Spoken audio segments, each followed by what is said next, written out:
Hello again, fellow listeners, and welcome back to Feed the Dark podcast. This week, I'm talking to my man Justin Mazzante, who is responsible for the intro. Thank you so much, Justin. Would you like to introduce yourself? So I'm Justin, video editor and videographer by day and a screenwriter by night, and love all things horror and great characters, dark stories, unhappy endings, all those things I'm a big fan of. Actually, before we get started, is there anywhere that you'd like to plug any of your stuff or now?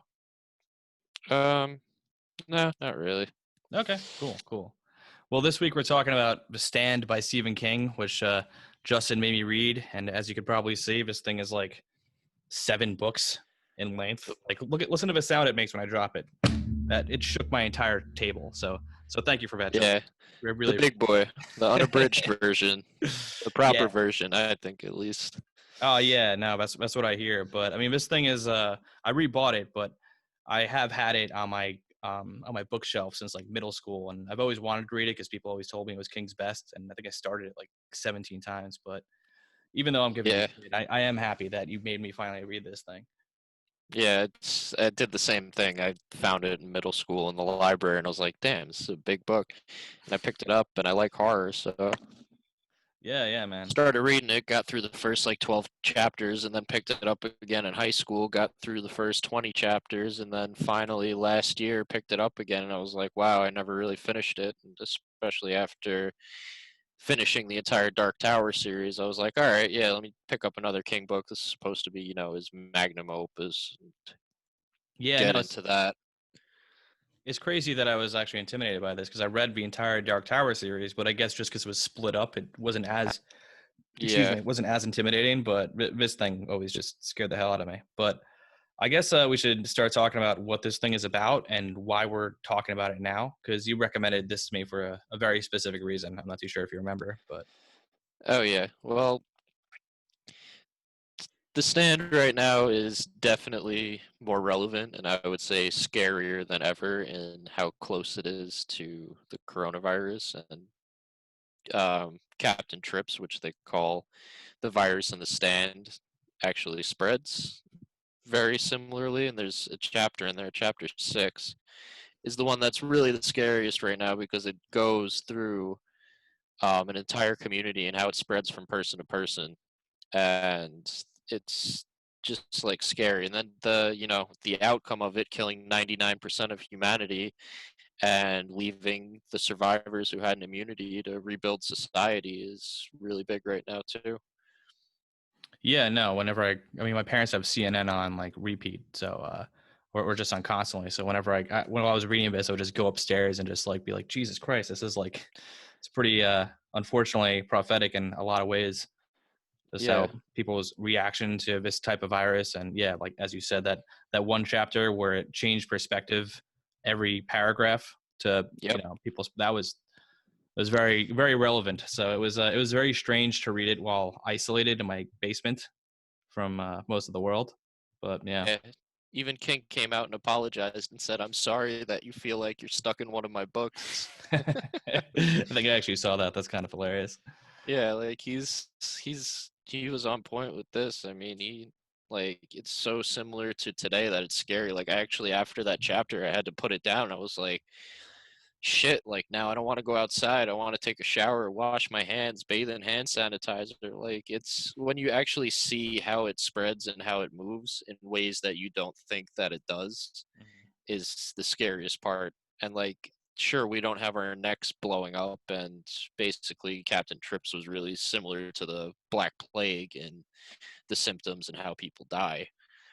But yeah, it was definitely scary, and I had to put it back down again after I got close to the halfway point. Yeah.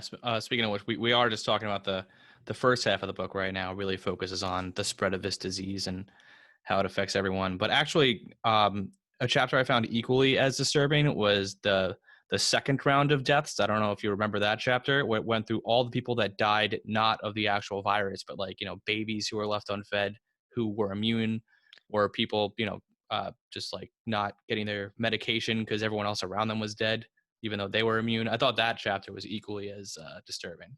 Yeah, and even the part when I forget what her name is, but she has twins, I think, and they were all hoping that newborns would have some kind of immunity, or they would be born with the immunity, or you would have the immunity because your parent had the immunity, and then she gave birth to two kids that died within a few days. Yeah, no, that part was, I mean, that was insane. But so this was actually my favorite part of the book, even though it was the most disturbing. But this is the type of king I love. I guess toward pretty much like almost exactly at the halfway point, it kind of changes. It follows a large cast of characters, but towards the middle section, it becomes um less of an apocalyptic horror novel, and I guess more of an how would you describe it? An apocalyptic adventure or good versus evil tale, or Yeah, it's more of a good versus evil adventure once you hit the midway point, and the virus has really taken its toll, and 99% of the people are gone. It's up to four people who need to travel to Colorado to basically restart society, and I guess what would be kind of like the new Holy Land. And then on the other side of it, you have evil with Randall Flagg and Lloyd going to Vegas to start their own society. And then the second book is about these two societies really colliding. hmm. Yeah, I actually do want to really delve into the themes of the entire second part because I thought there was a lot of interesting things going on there, even if I don't like it as much as the first part. But I guess before we do that, we should get into some of the characters that you mentioned, like Randall Flagg, and one of the most characters. I mean, to me, one of the most interesting characters is Harold. But would you like to talk about some of your favorites and why they I stuck mean, out? Flag is and has always been one of my favorite villains of all time. He appears a lot in Stephen King's universe, especially in The Dark Tower, where he was Martin Broadcloak and all these other characters that kind of got in Roland's way, but also pushed him along to where he needed to be. But I think he's definitely more evil in The Stand. Um, yeah, he's just here to sow chaos and discord among everyone. And the chapter of him walking down the road and the description of all the things that he's done really always stuck with me. He was behind all kinds of political battles. He was, pushing wars along. He's just there to just cause chaos, and especially when he invades people's dreams, kind of like Freddy Krueger. Yeah, It's something else. Chasing Franny around with the coat hanger while she's pregnant I forgot in about her that. own God, house. there's so much stuff that happens. I forgot, man. That's crazy. Yeah, Yeah, and one of the first scenes we see him in when he almost, I think he lights someone on fire while he's laughing. That was like, yeah, I don't know if that's the exact first moment, but it's one of the first times we spend with his character. And yeah, it's every second is like insane. I agree. yeah. He's also one of my favorite villains. But And he pops in and out throughout history, and in one place he's Randall Flagg, he's Martin Broadcloak, he's the Walking Dude. He's got so many nicknames from all the different time periods he's appeared in, going to and from Midworld back into the different versions of America, and just completely wreaking havoc. yeah, man, he's definitely, I'd say probably maybe even the scariest character. This book didn't like scare me as much as a lot of other King stuff, like The Shining and Pet Cemetery and Yeah, Carrie, whatever. But just as a character, I think like he's probably the best personification of evil that I've ever read by King. So yeah, yeah, no, I really appreciated him as a character. Was there agree. anyone else that you really dug? I liked Stu Redman a lot. I liked well, I gotta say my favorite in the book, other than Flag, was definitely Trash Can Man. Mm, I that's a think fan Trash favorite. was really interesting. And, his character was always about setting shit on fire and what's going to make the biggest boom. And by the end of it, he finds and brings back the fucking atom bomb that, you know, makes the biggest boom, and his whole entire cycle is complete. It was very simple and straightforward, and all the stuff he gets into along the way, especially, I forget what his name is, but the guy with the car. Oh And yeah, that's right. he has quite an adventure, and he's a character you feel sympathetic for, and is really built up to be kind of like a villain and like the right hand man of the villain, but ends up being the accidental hero in the end. Yeah, man. No, Trash Can Man is awesome. I actually I don't know. Well, I'll circle back to this because I feel like they made Trash Can Man super uh interesting, except it was at the expense of where I personally wanted the story to go. But I'll save this for a little bit later when we get into themes and how we felt about the ending. But just real fast, I mean, my favorite, well, not favorite, but the character that I found the most interesting was actually Harold, even though he's kind of a bag of shit and, jealous and goes down the wrong path. But to me, he came across as the most realistic and conflicted, and especially how his story ends. And the fact that he was like genuinely into writing, and in the beginning, he was introduced as kind of like a good kind of dopey character. I enjoyed his progression to like being totally batshit evil and insane to like circling it back around. So I think he deserves more of a shout out than people give him credit for, at least from what I've seen online, because people generally talk about Stu, who is like basically the Clint Eastwood of the story, or Yeah, Randall Flagg. But for some Harold subtle definitely characters here, grows. Harold like definitely sees the most growth throughout the story. Like Stu is very much, yeah, like the Clint Eastwood character. You know, he's the cowboy. He doesn't really grow, he doesn't really change until the very end. He's always there, he's always doing the righteous thing, and he's just trying to get by. Larry Underwood was another character that I think saw a lot of growth alongside Harold. But yeah, Harold mm, was definitely, went from the doofus to being kind of like a good looking guy and going around and becoming stronger and this and that. And then he just goes crazy with jealousy and ends up blowing up half of the town. yeah, and he has a permanent creepy smile on throughout like the second half of his arc, which is really Yeah, really cool. I when dug he's that going touch. around with the crew that's collecting all the bodies and getting rid of the bodies, and he's just there smiling, digging graves and dumping piles of bodies out of a dump truck into them. Mm. Yeah. Oh, also, you just brought up Larry, who I almost forgot to mention because, yeah, he's actually really interesting too. I was really waiting for him to go onto Randall's side, but because he gets introduced and he's like this piece of shit druggie who owns people money. Well, not druggie per se, but he's a rock star who like abuses drugs, I guess, but to an irresponsible degree to where it harms other people, and he's not really respected by his parents, and he has a short journey with an older woman that ends terribly, and he's kind of an asshole throughout the whole thing. So yeah, that was cool how they flipped that. I dug those characters more than like Stu and, oh my god, I'm forgetting the main woman who ends up with Stu, who Harold was jealous of. I'll look this name up in a bit, but yeah, I found those characters more Oh fascinating yeah, than Franny. Franny. Thank you. But yeah, I definitely like when King goes a bit more, changes it up a bit rather than just playing off of stereotypes. Not that Stu wasn't fun and that Randall and stuff, but Well, that the was thing that was interesting too about Larry is that he was following behind um, the whole time and picking up the little like candy wrappers here and there, and uh, thinking that Harold was some kind of genius, and then when he eventually meets him, it's like, oh, this was the guy.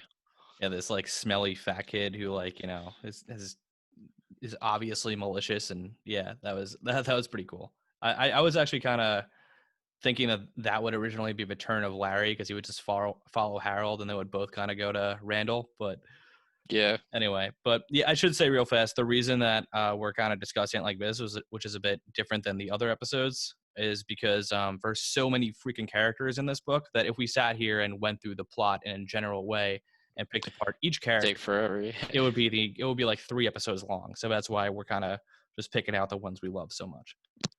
But I guess with that, unless there was anyone else you really wanted to talk about, we should get into some of the deeper things like the themes and all that other stuff. Was there anyone else you wanted to speak about or no? Oh, one more. My other third favorite character, Tom Cullen, Oh man, yeah, he's great. Moon. Yeah, He this was the greatest piece of comic relief that I think King has ever written. yeah, he was pretty great. He provided a lot of levity, but also tension. I think when later on in the novel when he's tasked to go to behind enemy lines. I'm like, Jesus Christ, is King gonna kill off like a character like this? I was a little Yeah, yeah. I was definitely worried about Tom Cullen. He was just the best comic relief, and every time he had any part of any page, it was just like a beautiful thing. Hell yeah, dude. I'm a huge Tom fan as well. So I'm glad that Tom's getting some love. All right, so with that up, whoops, gonna fix my camera. It's kind of going all crazy on me right now because it's a webcam. Whoa, and the mic is also acting up. There we go. Okay, I think this is much better. I believe this is where I want things. Cool. Okay, so with that, I think we should probably move on to the themes in this novel because there's a lot of stuff being thrown at us since this is like what a 13 or 1400 page book. I read online this is longer than all three Lord of the Rings, so it's Yeah. combined. Yeah. So all right. So we talked about the characters a lot. I kind of really want to get into the themes a bit more with this book. I think the most obvious one is the theme of good versus evil, or it's very religious in that way, and how Stephen King kind of writes this. And I was kind of wondering what your thoughts were on his take on, the very strict dichotomy of good versus evil, and also his interpretation of the religion versus science aspect. Um, yeah, so yeah, good versus evil is pretty straightforward in it, even though you did have some kind of characters that ended up in the gray area at the end. Mm. And also you see Harold on the side of good and then developing into an evil character, which was great too. But yeah, just straight good and evil. Randall Flagg is the Antichrist basically, and um, it's everything in Flagg's territory is chaos and it's run on fear, and then everything in Colorado with Abigail is run, like a government. It's run by the law. Um, yeah,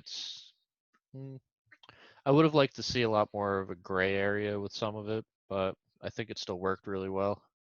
Yeah, we talked a little bit before, like you mentioned Harold and how there were characters that fell a bit more into the gray, and even Larry. We talked about how he didn't quite foresee his future landing where it did. So I guess that's kind of what I did dig that, but yeah, just I guess the clear definitions just in general. So for me, like I get why they were there, and they definitely made it easier to structure a story, but I generally prefer there not even to be those definitions. But I guess that's just like a personal preference. The real reason why it bothered me a little bit was more so because of the religious inclusion. And once again, I'm a bit 50-50 on this, only because I don't think Randall Flagg would have been nearly as terrifying as he was. And, he's probably the scariest Stephen King villain in my opinion, if it wasn't for the religious allegory. But at the same time, they were just like, I wish I had the quotes, but there were just a few quotes that seemed to be taking jabs at people who, wanted reason and, trusted and, you know, methodical ways of finding out what was actually going on. We're just like, no, you just got to believe. And I mean, Right. there was a bunch of that, and that personally didn't work for me. But It's the yeah, same thing we still deal with every day, where it's like, these things that are acts of God or wait for God, or, if you believe things will get better, but when does human responsibility come in at that point if you just believe and you don't take anything upon yourself and, make your own way and do your own things instead of just waiting for miracles? yeah, especially because it seemed to kind of work out for them. Well, I mean, obviously there were characters that did die. I mean, there was oh, I'm gonna pause while I find out this guy's name. What's the deaf guy's name? Have a mute guy's name who is like really good friends with Nick Tom. Andros? Yeah. Okay, so there was obviously Nick was a really good dude and he didn't make it to the end, but generally speaking, the faith aspect kind of worked in the good guy's favor, I guess you could say, even though there was a lot of death and destruction. So, yeah, I don't know. I mean, once again, it's just a more personal thing, and I guess probably because I'm not too much of a super religious guy. That's why, Yeah. yeah, Well, it also touched on predestination and stuff like that too, where everyone has a purpose. that's true. And, if everyone has their place, there's a plan for everybody, and that's kind of, what set the four of them in place going to Vegas, the four heroes at the end. And not all of them making it, and the ones that did make it getting blown up, and kind of shows, is the plan worth it? Is predestination worth your life to save something else? Yeah, Especially if you're going into it blindly and you don't know what's going to happen. It's like, oh, there's a plan. All right, what's the plan? 99% of the human population gets obliterated in a, in a horrible way, and babies die after, and all that stuff. Yeah, I don't know. But the plan didn't work for me too well either. I don't know about that. But yeah. Jumping off that, also because you mentioned, the forms of government. This novel spent a lot of time kind of covering how governments were formed, especially when there are only like, I don't know, a couple hundred people left on the planet, and how Abigail's side sort of formed like a structure, and Randall's it was like, it wasn't really a Yeah. structure. It was more, I don't even know what you Well, it's call it. like it's a democracy versus a dictatorship. In Colorado, they put things together and they put people in place that they thought were fit for their positions. Like they made Stu the sheriff, but Randall Flagg was just ruling everything with an iron fist and through fear, and anyone that stood up to him, was killed and had a terrible end. And there wasn't really much structure. It was just do what Flagg says. If you don't do what Flagg says, you're gonna die. But with putting Stu in place in Colorado as the law, it's like we're gonna have a jury. We're gonna put things back together in a way that worked for us before. And they had debates. They had elections, and it's really, yeah, it was very much like authoritarianism versus like a real democracy. Yeah, even Abigail, who was the figure of God, had her own checks and balances. So I thought that was Yeah, it just was pretty interesting to see how they set that up. Yeah, yeah, it was definitely cool to see how the two were. I wish they clashed a little bit more in the end. Yeah. But I mean, that's one of my, or that is my main problem with this novel, actually, is the ending, for sure. For those of you who don't know, the this ends in a way that's not at all where I expected it to go. Like, because they were both forming these governments, and it was people, our characters going on one side or the other, and there were these two massive communities of good versus evil. And maybe it's because of some of the cover art that I saw for this book before I read it, and I built this up in my head for like probably a decade and a half that it's been sitting on my shelf.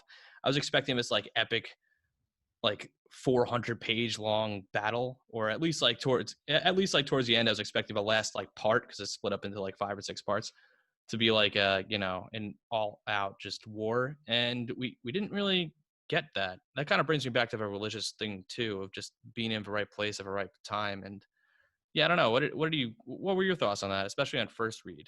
Did that throw you well, off at all, or? yeah, I definitely agree with you. I was expecting, with Flagg and his people collecting, learn how to fly planes and collecting missiles and firepower and nukes and, anything that they could find out there in order to invade, the what the I guess the sanctuary they had in Colorado. I was expecting that to actually happen, or for them to at least meet somewhere in the middle.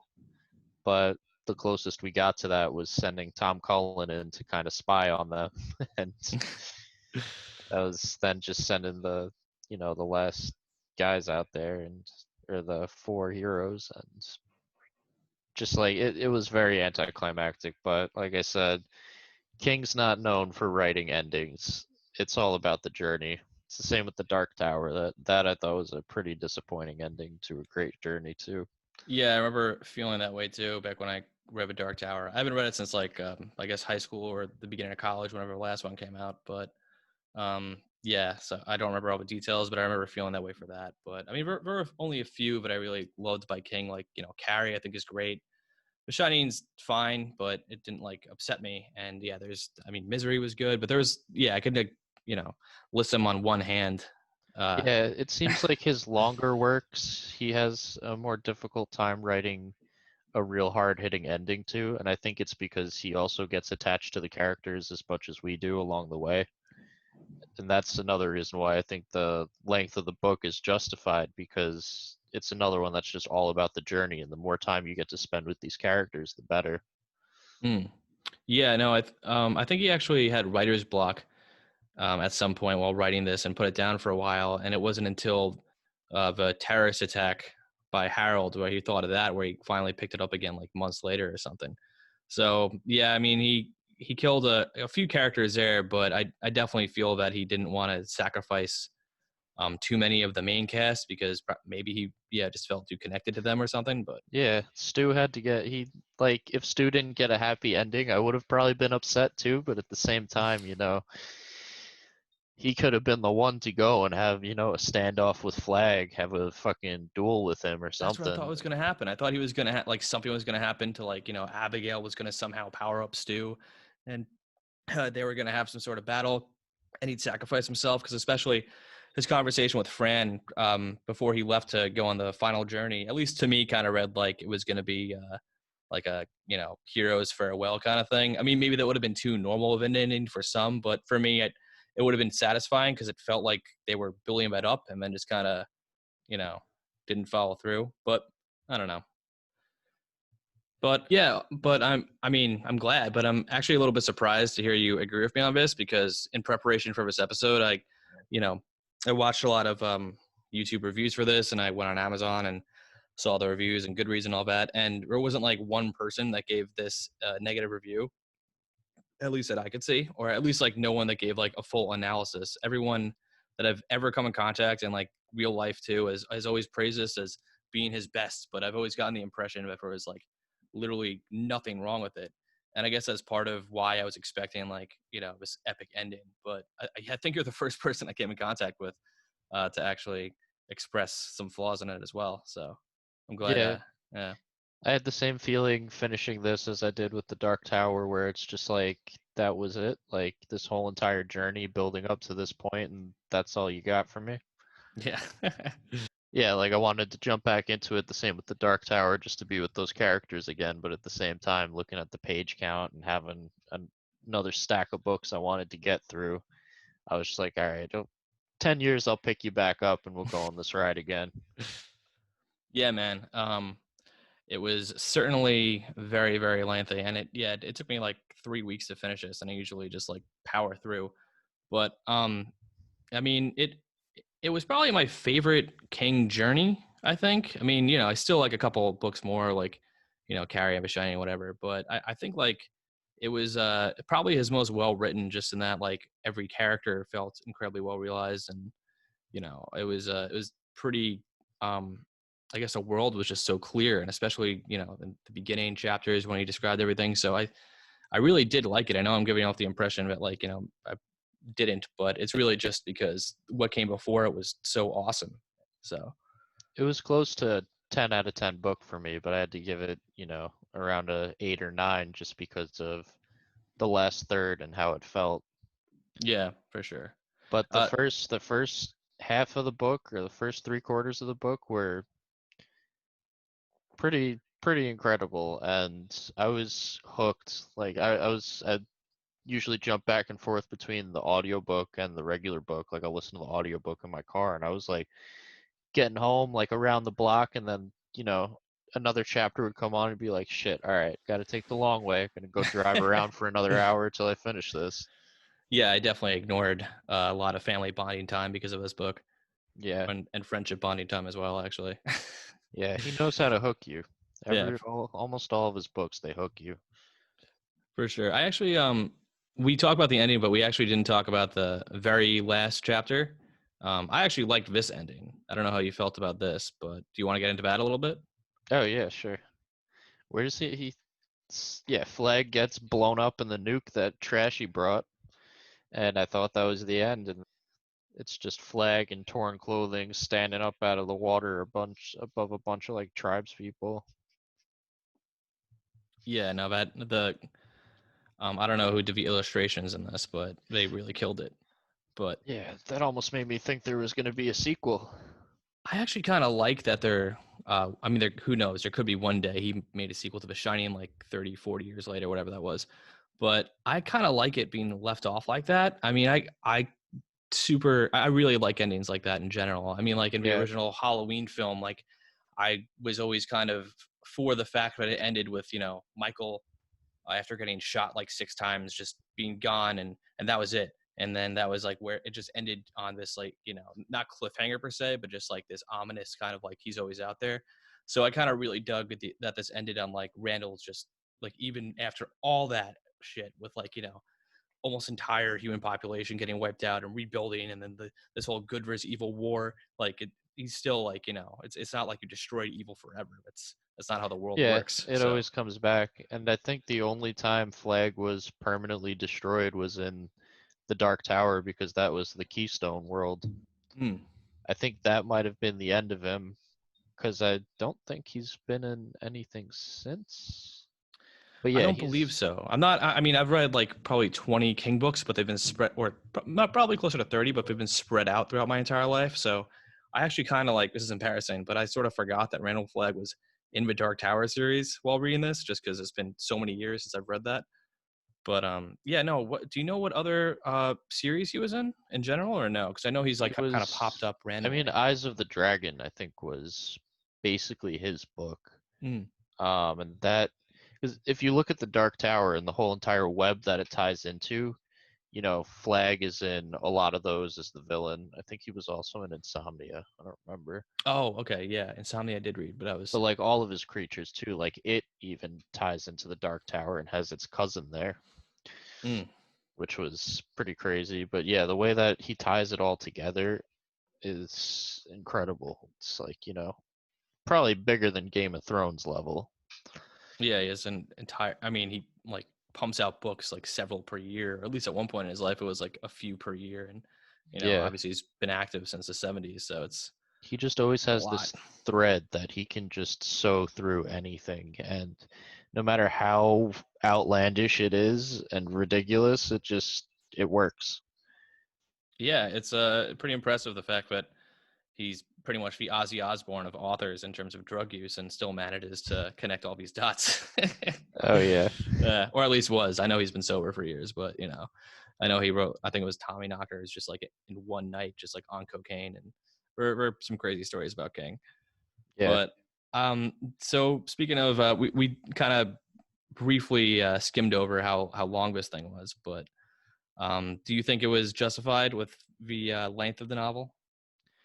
I've only read the complete and uncut edition, and I don't think I found any chapters that you could really take out of it and still have a real cohesive book. But like we said, it's about the journey, and the more time you spend with the characters, the better.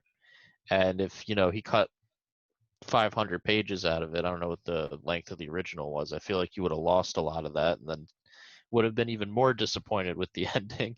Yeah, no, for sure. I mean, yeah, we discussed this before, but the main reason why I like this is because of the character. So I totally agree. If you cut any part of it out, I feel like I would have lost a piece of that and would have felt a little less connected to someone in here. I mean, I even wanted a little bit more with Fran because I felt like she was starting to get developed in some cases, but then they kind of like stopped doing that. But I felt that way about a couple characters. But for the most part, I feel like, I was pretty amazed at how well he was able to flesh out everyone. So yeah, I Yeah. was totally okay with the length too. I actually I wanted it to be longer because I wanted my goddamn war. But Yeah, so did I. That's just me, but might be me, but like I even now choose TV shows over watching movies just because I like sticking with characters for a longer period of time, and like I read books that are in series just because I always feel like if I read something that's a standalone, it's never enough. no, Uh, I definitely agree. I mean, I I'm remember all even about characters and character development and seeing their arcs, and I just yeah, feel like sometimes a standalone book it's too short, but this was like an entire series in one book. Like you it's really longer than all had, three Lord of the Rings, the edition that yeah, we read, because this is obviously the only edition of it that I read too. But apparently, yeah. yeah, it's crazy. This was a standalone book that had 2 or 3 books in it. Really, Yeah, it you was had even the split up like plague, that. you had them going and finding Colorado and rebuilding society, and then you had the journey to go fight Flag. Mm. So yeah, it was really 3 books in one, and that's it. It was very satisfying by the time I got to the end, where you know, just looking back on the journey, I was like, damn, that was a crazy ride. Yeah, and I mean, I know we haven't read the original, but I hear from, you know, online people that Trash Can Man was like not developed at all, and I can't imagine being satisfied with that ending, even though I wasn't totally satisfied. But even being, you know, I can't imagine being anywhere close to what I am now about the ending if I didn't get any development of Trash Can Man, or at least to the degree that people claim. So I definitely feel like I'm pretty happy I read this version of it, even though it took me like a couple weeks longer than usual. Yeah, Trash Can Man was probably my favorite character in the book just because he was so unique Mm. and he was just single-minded. You know, he had one path. He wanted to make the biggest explosion, the biggest fire, and he got it.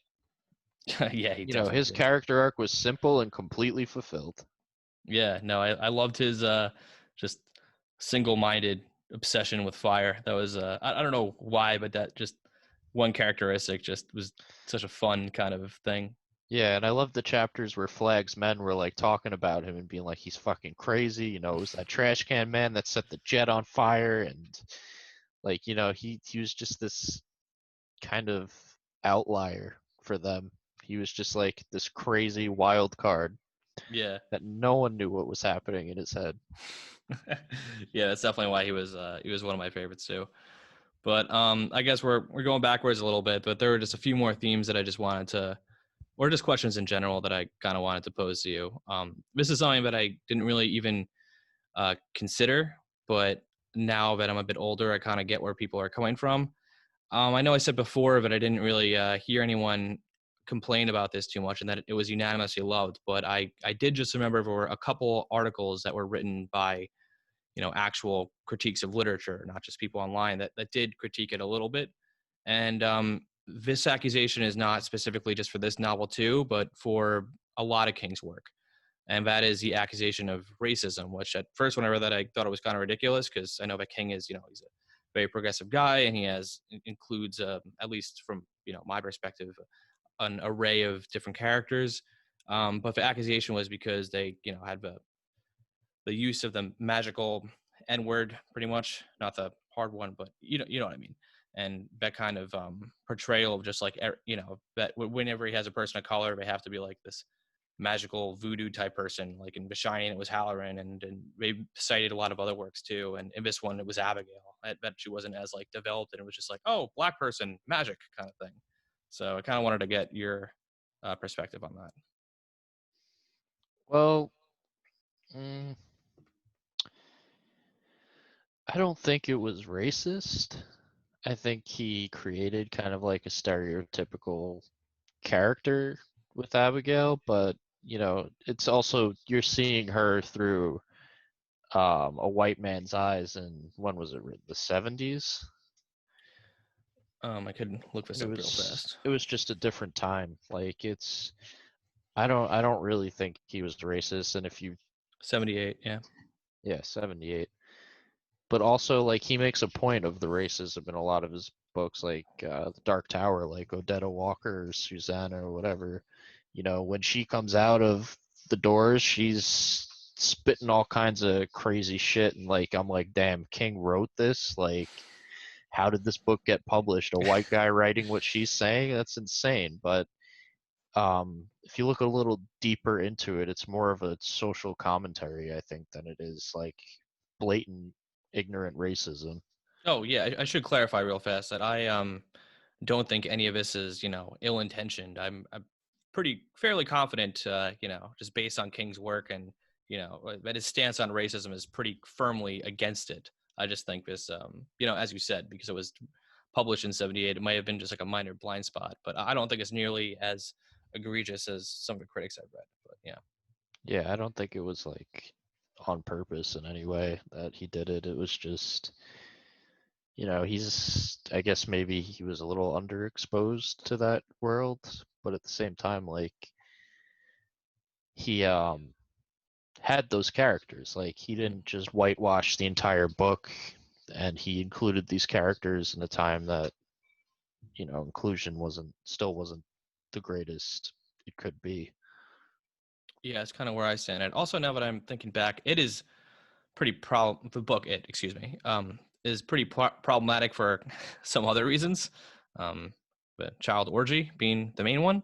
There's some Oh other stuff yeah. in there too. But thinking back on that, I know the film didn't adapt it this way, but it was actually the black character who was really familiar with the history and the knowledge of the universe and really knew what was going on. So I think, yeah, I kind of think less of this accusation the more I think about it. I mean, I get where we're coming from, but at the same time, yeah, I feel like it's not really giving him enough credit. All right, so we talked about the the good and evil themes of this novel and the religious aspect and all of that. We briefly touched upon the gray area aspect, but I did kind of want to deep dig a little deeper into that because I feel like as much as this was about religion, and you kind of touched on this before, but I wanted to circle back around to it. It was equally about human nature. I feel like that was a major theme, and I kind of wanted to know if you kind of said everything you wanted to say about that, or if you had anything more that you wanted to expand on, in how deeply this analyzed the gray area of humans. I feel like it was definitely more um, prominent in the first third of the book, where you see how people are reacting to the sickness going around, and Mm. you see when they're leaving the city how the people outside the city. It's like there was a guy that asked Larry if he could take what was her name. He would like pay him to sleep with the woman Larry was with, the old one. I forget what her name Oh was. yes. But yeah, just like it's just people. They'll never change no matter what happens, and we're still seeing that today with the virus. Like people out protesting because they want to get a haircut. It's like, come on. Yeah. No, actually, just so the audience knows, I'm filming this like after I have several months worth of material, like pretty much through the summer and the fall. But we're going to be airing this around now because of the coronavirus and because of how relevant I feel the subject material is. But yeah, but I agree. I mean, just even in just asking that question, I kind of am brought back to the earlier chapters, and I'm reminded why I like that so much more. Like even in the facility where this the virus breaks out, the people in charge are like like on paper they look evil, but when King kind of like gets into like their decision making process and what's in their head and like what they have to do, like you kind of get it like to a Yeah. certain degree. Like they like slaughter like and yeah, I mean you could go into this more if you want. Yeah, I and don't when want to. Stu's in there and they're trying to figure out why he's immune and they're not giving him any answers and they're not telling him about his friends, and it's like it's eerie how similar it is to what's going on today, and actually makes the book 10 times scarier reading it during this whole coronavirus outbreak than it was when I first read it. Like once I got into it again, I was like, all right, I'm gonna really scare the shit out of myself with this. And then I put it down after a couple of chapters, and I was like, all right, I need to go wash my hands. I need to take a shower. I need to sanitize my whole place.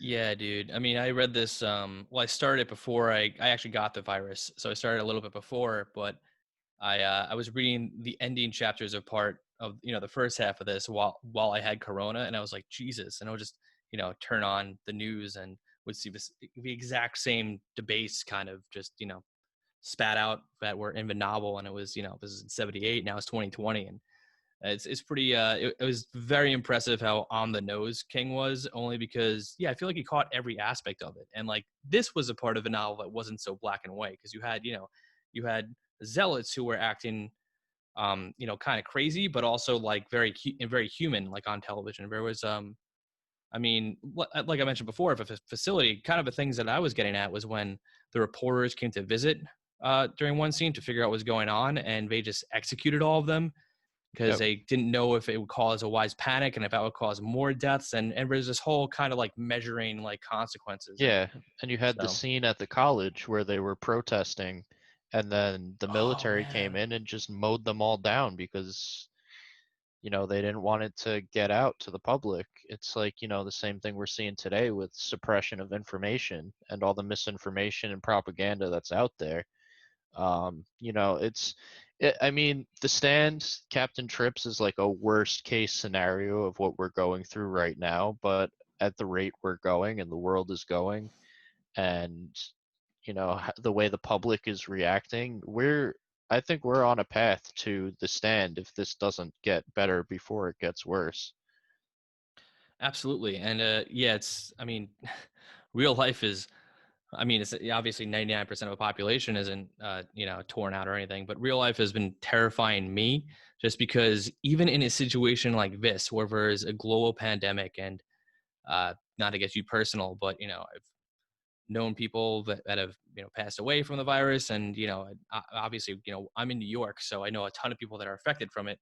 One of my family members had it, and it's crazy to just turn on the news and you would think or hope that in a time like this, it would be one of those coming together moments. And, I mean, people have, their own views of, obviously, 9/11 was a huge tragedy, but even after that, even if all the reactions weren't positive, I feel like there was, at least from my perspective, a general um, brief period of patriotism and togetherness. I'm not seeing any of that now. It's more just super dividing on what we should do. Should we all go out in public? Oh, we're taking away our freedom, and people just refusing to wear masks, or people who think that they have to stay inside for the rest of their lives and they're never going to come out. It's I don't know, but that's Yeah, where the horror comes from for me. it's crazy. And even you're seeing gun sales go up right now. Like gun sales have skyrocketed. You can't get a gun and ammunition anywhere you go in Yeah, New York, really.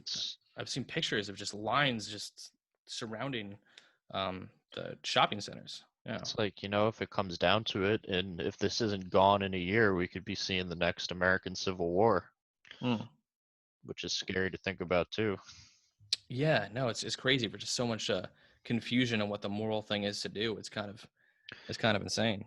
But yeah, I think it was like chapter 6 where he talks about the spread, and it's Mm. just a bunch of little vignettes of how it transfers from person to person, and then the dad brings it home to his family gets it, they all die, and then you have the scenes with Franny where her parents die and she has to bury them.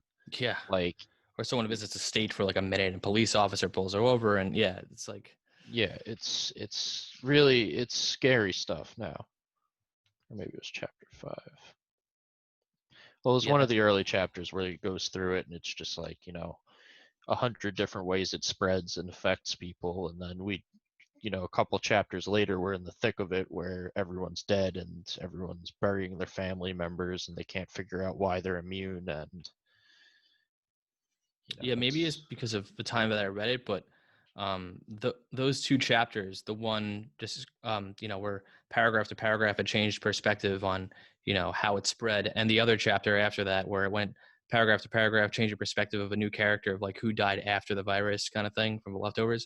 Those were some of my favorite King moments in anything ever, because I thought that was just brilliantly written. And I really like King for a lot of his story stuff, but usually I don't praise his actual writing or prose because it's just not my thing.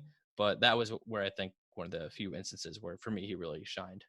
yeah, and that's what makes it so terrifying also is that, if you read things like World War Z and stuff about zombies, and this is something that genuinely, when I read it a couple of years ago, it's this could happen, and that's scary to think about. And then when it actually started happening, it was even scarier looking back and being like, damn, those chapters were spot on. Mhm. So actually, actually, no, I'll ask you for your rating after this. That was pretty much most of what I wanted to talk about. But did you see the TV movie by any chance? I can't remember if you did.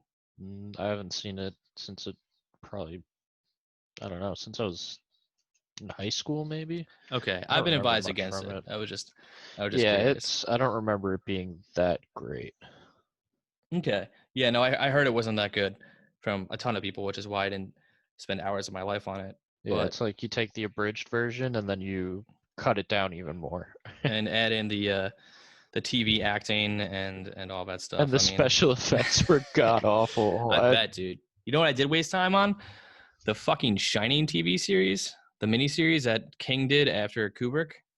Did you know about this or no? No, I didn't know about Oh, that. okay, so King did a faithful adaptation of The Shining because I'm sure you know that he strongly dislike the Kubrick version Yeah. because it didn't have the characters weren't the characters, and they had no history of the hotel or anything. And I actually prefer the Kubrick version, but I totally understand why King didn't like it.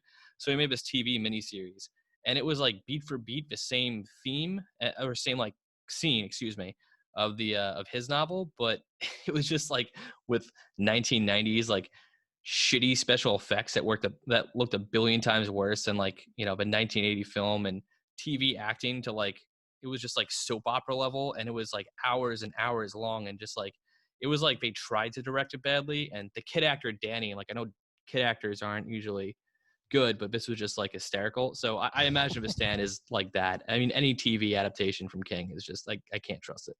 Well, that's the problem with adaptations in general, is that, like, as a screenwriter myself, when you give your work to somebody, you yourself see it as perfect. And then when you give it to them, they're like, we need this out, we need a character here, they cut it, and in the end, it's not the vision you first had. It's almost something unrecognizable.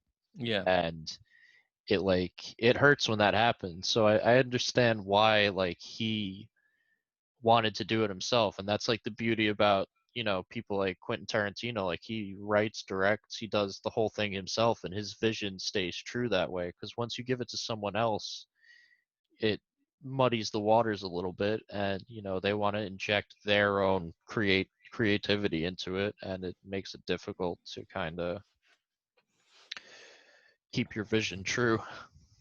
Yeah, no, I absolutely understand that. But yeah, I guess I get where he's coming from, and I know that like usually when they adapt a book in a different way, it doesn't work out, but there are exceptions, and unfortunately, I feel like this was one of the exceptions where it didn't work in the author's favor. But Yeah. oh, right, the reason I was bringing that up mostly is because this is more of an announcement than a question. We're just coming out with a new TV series of The Stand. I just found that out today actually, which is it's pretty interesting. I'm curious about it. They got a lot of some actors that are recognizable, and it's from the people who brought us Justified, so that should be interesting. I'm definitely going to check it out. I don't know about the station so much, although I'm rewatching Hannibal right now, and I love that, and that was on like NBC or something. So hopefully, with the new era of less restrictions, it'll be able to capture the horror of the first part. Yeah, I've been surprised with some of the stuff that's been coming out on network TV and the risks it takes. Yeah, mostly, in my opinion, Hannibal and Channel Zero have been able to get away with like gore that I think surpasses some HBO shows, which is pretty Oh pretty yeah, and crazy. even Preacher with Oh questioning yeah. God and his plan the entire time, and all the blasphemy and murder, and Oh, there is so much blasphemy in that show. It's which ridiculous. which was it was great, because that's not when some of those scenes I'm like, damn, they put that on TV, like they put that out there. Yeah, so I mean, I'm pulling for that. Hopefully that'll be the adaptation that I actually will watch. But that was pretty much all the questions I had for you, unless you had anything else to add that I might have missed out on. Um, Not that I can really think of. What was the most horrifying scene in the whole book to you?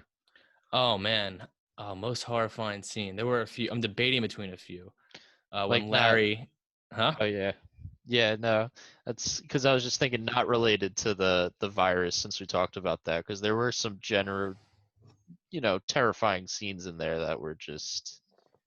Yeah. Okay. So, I mean, a gross part was just Trash Can Man's transformation, but that didn't really scare me. I think for me, the one of the scenes that really creeped me out the most is when Larry went into the tunnel after fighting with Rita, and then I mean that whole section of him creeping through over dead bodies, not being able to see anything, and then Rita coming in and having to deal with that. Either that, or there was a specific scene with I believe it was the wolves that Randall was. Oh wait, no. Oh my God, there are so many Randall scenes. Oh man, this is a hard one because towards the end, even though I don't find the general story as terrifying, the confrontations of Randall and some of the other characters are like the one-on-one sequences towards the end are probably other than the beginning virus stuff are my favorite parts of the book. Man, I'd have to think about that. I'm going with the tunnel for now, though. But the tunnel and the first scene that Randall meets one-on-one with one of the spies. Oh, yeah. What about you? The one that I thought was probably the most terrifying was it was the game show sequence or the radio where they're just executing people and it's like a game show and they're calling people out of the audience and just shooting them down.